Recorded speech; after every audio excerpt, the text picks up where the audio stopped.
ऐसे ही हमारे नितिन भाई ने समाज में एक ऐसा ही कंकर सकारात्मक सोच के साथ डाला है और उसका संदेश दूर दूर तक जाए, इसलिए हम सब उनके इस संदेश के साथ हैं। साथ ही आज उनका हम सम्मान तो कर ही रहे हैं और सब लोग जितने भी यहाँ हैं ये संकल्प लेंगे, शपथ लेंगे कि हम अपने जीवन में गाली नहीं लेंगे। जो नहीं ले सकते अपने आप पे, जिनका नियंत्रण नहीं तो दूर हट जाए।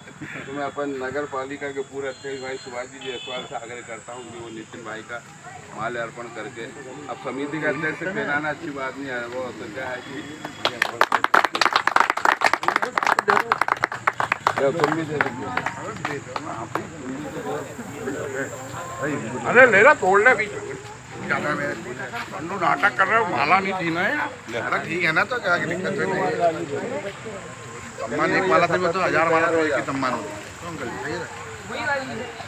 वही वाली। हाँ, जिनने ले ली वो मत लेना, वो ले लो दोबारा। हम रिकॉल कर लो उसको कि मैंने ऐसा बोला था। क्या प्रभाव पड़ता है अंतरिक्ष में भी शब्दों का कभी ब्रह्मांड में कभी शब्दों का अंत नहीं होता। ले भाई,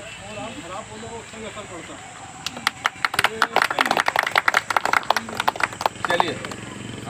दूसरे के जीवन को भी परिवर्तन करने के लिए उसका बहुत प्रभाव पड़ता है। देखिए, मान ली कोई व्यक्ति आपको गालियाँ दे रहा है और आप मौन हैं, आप उससे सुनते जाओ। अगर वो एक बार, दो बार, चार बार देगा, जब आप कोई प्रतिक्रिया ही नहीं देंगे उसकी, तो स्वतः ही वो व्यक्ति सोचेगा कि यार इस व्यक्ति पे तो कोई प्रभाव ही नहीं पड़ रहा, शांत हो जाए। तो वो स्वयं उसके जीवन में प्रभाव पड़ेगा और वो भी ये संकल्प लेगा कि यार मुझे अब इस तरह के सब तो ये उपयोग नहीं करना। बहुत प्रेरणादायक सोच है नितिन भाई की। और निश्चित रूप से समाज को अगर अपने को सुधारना है तो पहले अपने से सुधारना। जैसे हम भैया ने बताया कि जैसे कोई अपने को गाली दे रहा है, अपन उसको ग्रहण ही नहीं कर रहा है, तो वो अपने तक आएगी नहीं वो। इसलिए एक छोटी सी कथा मैंने पढ़ा था कि बुद्ध जी कोई गांव में एक बार उपदेश दे रहे थे। तो जब वो उपदेश दे रहे थे तो गांव का कोई व्यक्ति था जो उनसे नफरत करता था, तो वो उनके पास पहुंचा और वो सभा में बीच में जाकर उनको अपशब्द बोलने लगा, गालियाँ बकने लगा। थोड़ी देर तक तो उसे चलता रहता हूँ, लेकिन जब किसी की तरफ से कोई उसका रिप्लाई नहीं गया तो थोड़ी देर सोचने पड़ गया, ये तो कुछ बोल ही नहीं रहा, बोलने के बजाय ये तो मुस्कुरा रहे हैं। तो थोड़ी देर तक उससे जब वो थक गया तब उन्होंने बोला कि मैं आपको इस चीज़ से अपशब्द बोल रहा हूँ, लेकिन आपकी तरफ से तो कोई उसका कोई प्रतिक्रिया हुई नहीं। तो उन्होंने कहा कि देखो भाई, जैसे आपके पास कोई उपहार है, आपने मुझे दिया और वो मैंने लिया ही नहीं, तो बोले वो कौन के पास रहा? तो बोले मेरे पास रहा। तो बोले ऐसे ही आपने गालियाँ दी लेकिन मैंने ग्रहण करी नहीं, बोले वो आपके पास ही। तो वो व्यक्ति ने जब वो शब्द सुने तो उसका भी मन बदल गया। तो मेरा तात्पर्य ये है कि समाज में जो बुराई व्याप्त है, मुझे ऐसा नहीं लगता कि कोई भी व्यक्ति को उन शब्दों की ज़रूरत पड़े अपनी बातों की अभिव्यक्ति के लिए। हम इनके बिना भी जीवन जी सकते हैं, बढ़िया जी सकते हैं।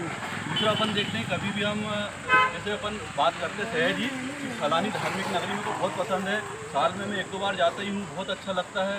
तो क्यों अच्छा लगता है? क्योंकि वहाँ का वातावरण बहुत बढ़िया है, उसकी जगह ऐसी है कि वहाँ जाकर मन प्रसन्न हो जाता है। तो अपन प्रयास करें कि अपने नगर में ही वही माहौल बनाएं। अपना छोटा सा नगर है, बहुत अच्छे लोग रहते हैं यहाँ पर। तो सभी लोगों ने जो छोटा सा मैंने प्रयास करा, तो मीडिया ने भी बहुत साथ दिया उसको गति देने में, जगह जगह वो मेरा मैसेज पहुंचा। लेकिन मेरा उद्देश्य ये नहीं था कि कहीं मेरा नाम उसमें मेरा नाम नहीं लिखा था, लेकिन मीडिया परिवार ने